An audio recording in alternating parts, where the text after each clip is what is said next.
আপনি আপনার অভিভাবক হিসেবে কিংবা দেশের রাজা হিসেবে মেনে নিয়েছেন ধূর্ত বোকা একটি রাজাকে।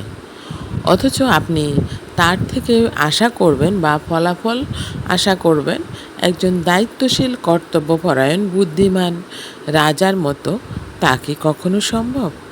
আপনি যেমনটা বাছাই করবেন কিংবা আপনি যেমনটা পছন্দ করবেন, ফলাফলটাও আপনাকে ঠিক সেরকমই পেতে হবে। তাহলে বলি, এই প্রসঙ্গে একটি গল্প বলা যাক। দুই বন্ধু দীর্ঘদিন এক মহাজনের দাসত্ব করছিল।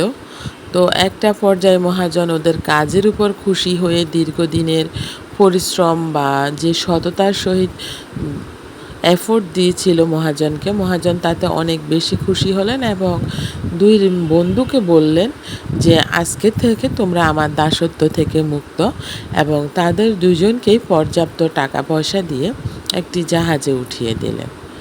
তো দুই বন্ধু মনের খুশিতে ঘুরতে লাগলো দেশ থেকে বিদেশ। ঘুরতে ঘুরতে এক দেশে এসে পড়ল।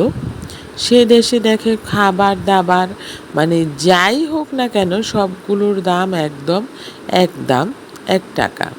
অর্থাৎ আপনি যদি মাংস কিনেন সেখানেও 1 টাকা, আপনি যদি স্বর্ণ কিনেন সেখানেও 1 টাকা, আর আপনি যদি মুড়ি কিনেন তো সেখানেও 1 টাকা। বন্ধু তো অনেক খুশি যে এখানেই আমি থেকে যাব সারা জীবন, এখানে কত ভালো ভালো খাবার, কত বিলাসবহুল জীবনযাপন, অথচ এখানে কোনো কষ্ট নেই বা কোনো অনেক বেশি দাম দিয়ে থাকতে হচ্ছে না।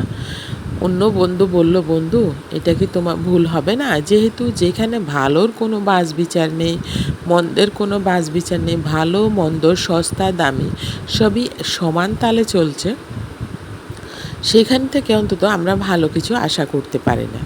কিন্তু প্রথম বন্ধু নাছোড়বান্দা, সে গ্রামে থাকবেই বা এই দেশে থাকবে, সে এত ভালো ভালো খাবার এত সস্তায় বা এত বিলাসবহুল জীবনযাপন এত অল্পতেই পেয়ে যাচ্ছে, সে অন্য কোথাও যেতে রাজি হলো না। অগত্যা দ্বিতীয় বন্ধু থেকে গেল তার সাথে। অনেক দিন বসবাস করার পর প্রথম বন্ধু তো খেয়ে একদম নাদুস নুদুস অবস্থা। দ্বিতীয় বন্ধু বেচারা টেনশানে টেনশানে খেতেই পারছে না যে এত ভালো তো ভালো নয়, যেখানে ভালো মন্দের ফারাক করা হয় না, যেখানে সস্তা দামের ফারাক করা হয় না, সেখানে ভালো কিছু কিভাবে আশা করা যায়। অবশেষে একদিন ওই দেশে এক চোর ধরা পড়ল। চোরের জন্য যখন ফাঁসির কাষ্ঠ তৈরি করা হলো, তখন দেখা গেল ফাঁসির দড়িতে চোরের গলার মাপ আসে না। তখন রাজা বলল, যার গলার মাপের সাথে এই দড়ি মিলে যায় তাকেই ফাঁসিতে দিয়ে দাও। কি আর করা, সেই নাদুস নুদুস বন্ধুর গলায় এসে সেটি পারফেক্টলি ফিট হলো এবং সেই বন্ধুটাকে ফাঁসিতে ঝুলিয়ে দেয়া হলো। এই গল্পটা থেকে আপনারা কি শিখলেন? বোকা রাজার দেশে তো এমনই হয়।